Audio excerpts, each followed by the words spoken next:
শুভ সকাল বন্ধুরা, কোচবিহার জেলার ছোট্ট একটি গ্রাম থেকে আমি প্রিয়াঙ্কা। আমার নতুন একটি ব্লগে তোমাদেরকে অনেক অনেক স্বাগতম ও অনেক অনেক ভালোবাসা। আশা করি তোমরা সবাই খুব ভালো আছো, সুস্থ আছো। আমিও বেশ ভালো আছি। আজকে হলো শনিবার আর এখন বাজে হলো সকাল প্রায় 10টার মতন। তো প্রায় অনেকক্ষণ ঘুম থেকে উঠেছি। ঘুম থেকে উঠে আজকে রান্নাবান্না কোনো কিছুই করিনি। আমি সমস্ত বাসি কাজ কমপ্লিট করে শাশুড়ি মাকে বসিয়ে দিয়েছি রান্নার করতে। আর আমি বাড়িঘর সব কিছু মুছে এই কাপড় বিছনা চাদর টাদর এগুলো ধুয়ে দিলাম। আর এত ধোয়া পাকলা কেন করছি জানো? বাড়ির পাশে বিয়ে, মনে করো অনেক লোকজন আসবে, মানে একটা ননদদের বিয়ে, পাড়া প্রতিবেশী। তো অনেক যেহেতু আত্মীয় হয়, অনেক আত্মীয় আসবে। এখন এই ব্যবস্থায় তো বাড়িঘর রাখা যায় না ওরকমই, এই জন্য ভালো করে সব কিছু ধোয়া পাকলা সবই করলাম। এরকমই পাড়ার মধ্যে যদি কোনো অনুষ্ঠান লাগে, আমাদের এখানে সবাই বাড়িঘর পরিষ্কার ধোয়া পাকলা সবই করে। তো যাই হোক, আমি এতদিন সময় পাইনি, তার জন্য আজকে করলাম। আমার প্রচুর কাজের চাপ আছে সেলাই নিয়ে। একদম নাইটির পিসগুলো এগুলো এনে আমার মাথার চুল ছিঁড়ে যাচ্ছে, মানে সময়ই পাচ্ছি না নিজের জন্য কিছু একটা করব না করব। তা আজকে ঘরে ঝুলগুলোও ঝেড়ে দিয়েছি অল্প। আর প্রতিদিনই যখন ঘর ছাড়ি সকালবেলা তখনই ঝুল ঝাড়ি, তাও প্রচুর ঝুল হয়ে যায়, মানে এতটা ঝুল হয় কী আর বলবো। আর এই দেখো, এদিকে বিছনার চাদর নতুন বার করে নিলাম, এটা পাচ্ছি। আর যেহেতু লোকজন আসবে, জানা কথাই যে আত্মীয়রা সবাই আসবে, পাশের বাড়ি মনে করো আমার ননদ টনদ সবাই আসবে। তা পুরানো চাদর পাতবো, এটা কেমন লাগে না, এই জন্য নতুন চাদর পেতে নিলাম। আর ওইদিকে দেখতে পাচ্ছ আমার মেশিনের উপরে এক বান্ডিল আছে, আরও এক ব্যাগের মধ্যে এক বান্ডিল কাপড় আছে, মানে 10জন। তো ওগুলো সব বানাবো, আজকে বসবো কাজ করতে। আর সকালের খাওয়া দাওয়া কিন্তু কমপ্লিট হয়ে গেছে। তা শাশুড়ি মা রান্না করেছিল হলো আলুর তরকারি, তারপরে ভেন্ডি ভাজা, শাক ভাজা, এগুলো দিয়ে খাওয়া দাওয়া করলাম। আর এখন আমি এই কাজগুলো করব, এই জন্য এসে করলাম। রেস্ট নিতে পারছি না, আজকে বাড়িঘর সবই মুছছি, আর রেস্ট নেওয়ার একদমই সময় নেই, কারণ কাজের চাপ আছে। আর তোমরা তাহলে বলবে হয়তো যে কেন এত কাজের চাপ, আসলে নিজের জন্যই কিছু একটা করার চেষ্টা করছি, এই জন্য। তো একটা ইচ্ছা আছে, যেহেতু একটা ইচ্ছা পূরণ করেছি আংটিটা নিয়ে, ওরকমই আরেকটা ইচ্ছা আছে, সেই ইচ্ছেটা পূরণ করব। এই জন্য যতদিন না হচ্ছে ততদিন একটুখানি কাজগুলো করেই যাব। তো চলো স্কিপ না করে পুরো ভিডিওটি দেখতে থাকো, অবশ্যই ভালো লাগবে। বেশি বড় করে ব্লগটা করতে পারিনি ডিটেলসে, কারণ মানে সারাদিন মেশিনে কাজ করেই একদম ব্যস্ত ছিলাম।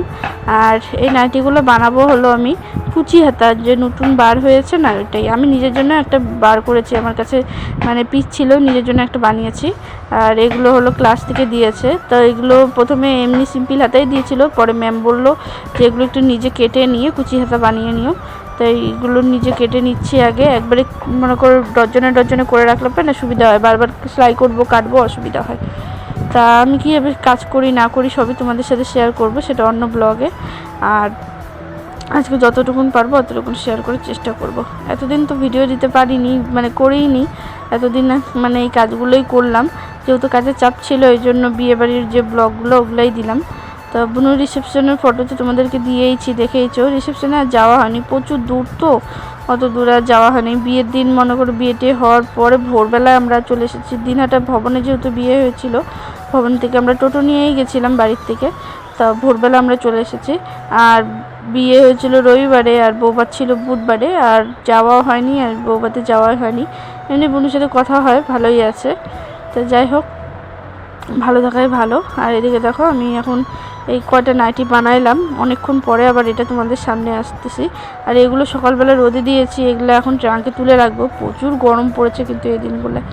এখন এগুলো মানে যেগুলো লাগেই না, আমার বরটাও গায়ে দেয়, মানে ওর ব্ল্যাঙ্কেট লাগে, ওর জন্য একটা পাতলা আমি কম্বল বার করে নিলাম, আর এই ব্ল্যাঙ্কেটটা ঢুকিয়ে রাখলাম। এবার ট্রাঙ্কটা একদম ফুল হয়ে গেছে, ট্রাঙ্কে আর জায়গা নেই। তো অনেক কাপড় আছে কিন্তু ট্রাঙ্কে, শীতের দিনে কিন্তু সব ফাঁকা হয়ে যাবে ট্রাঙ্ক, তখন একদম ট্রাঙ্ক একদম ফাঁকা হয়ে থাকবে। তো দেখো, এত জিনিসপত্র একটা সংসারে, এই জিনিসগুলো আমি কীভাবে তাহলে গুছায় রাখছি। এই ইঁদুরের অত্যাচারে আমাকে ট্রাঙ্ক কিনতে লাগলো, নাহলে পরে হতোই না। তো যাই হোক, একটা ট্রাঙ্কের ইচ্ছা ছিল, হয়ে গেল, বড় দেখেই নিয়েছি। ও তো নিতেই যাচ্ছিলো না, এত বড় বলে ছোট, কিন্তু ছোট থাকলে পরে এত জিনিস আঁকতো না। সোয়েটার থেকে শুরু করে সব কিছু, আমার তো শোকেসের মধ্যে রাখার জায়গাই নাই। আর মাটির ঘর, এর জন্য মনে করো কোনো ফার্নিচার নিতেই ইচ্ছা করে না, নষ্ট হয়ে যাবে। শোকেসটা তো একদম পুরো মানে রঙটা ডিসকালার হয়ে গেছে, কেমন চাপটা উঠে। তো আমি ট্রাঙ্কের মধ্যে অনেক কিছু মনে করি সেলাই জিনিসপত্র রাখতে পারি, টেবিলের মতন বার করে। আর আমি নিজের জন্য যে নাইটিটা বানিয়েছি সেটা তোমাদের সাথে শেয়ার করব। এদিকে দেখো বিছানার চাদর টাদর এগুলো এখন তো লাগবে না, এগুলো আমি ধুয়ে রেখে দেবো, মানে শোকেসের ভিতরে ঢুকে রেখে দেবো এখন। তো দুপুরবেলা আজকে ভাত খাইনি, তো সকালবেলা মানে দেরি করে খাওয়া হয়েছিল না, ওই জন্য পেটটা ভরা ছিল। তো শাশুড়ি মা দুপুরবেলা ভুট্টা পোড়া দিয়েছিল, ভুট্টা পোড়া খেয়েছি।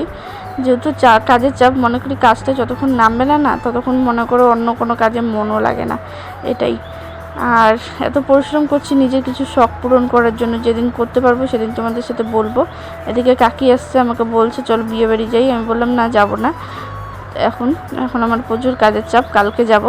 তো যেহেতু ওখানে পুজো নিমন্ত্রণ করে গেছে, তাই আমি বললাম আমার এত গরমের মধ্যে রেডি হতে ইচ্ছা করছে না, আর কোথাও যেতে ইচ্ছা করতেছে না।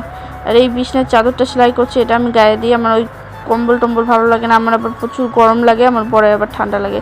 তা যাই হোক, এখন জানলা টানা এগুলো বন্ধ টন্ধ করে সন্ধ্যাবাতি দিয়ে আবার বসবো কাজ করতে। তো এগুলো মানে বিছনার বালিশের কাভার টাভার এগুলো এখন ভালো করে রেখে দিচ্ছি, আর ওই নাইটিগুলো ভাঁজ করব। তো যাই হোক বন্ধুরা, আজকের ব্লগটা কেমন লাগলো অবশ্যই কমেন্ট করে জানিও। ছোটো মোটো একটা ব্লগ, কালকের থেকে ভালোভাবে ব্লগ দেওয়ার চেষ্টা করব, সমস্ত সংসারে কাজ বাজ সব কিছুই। আর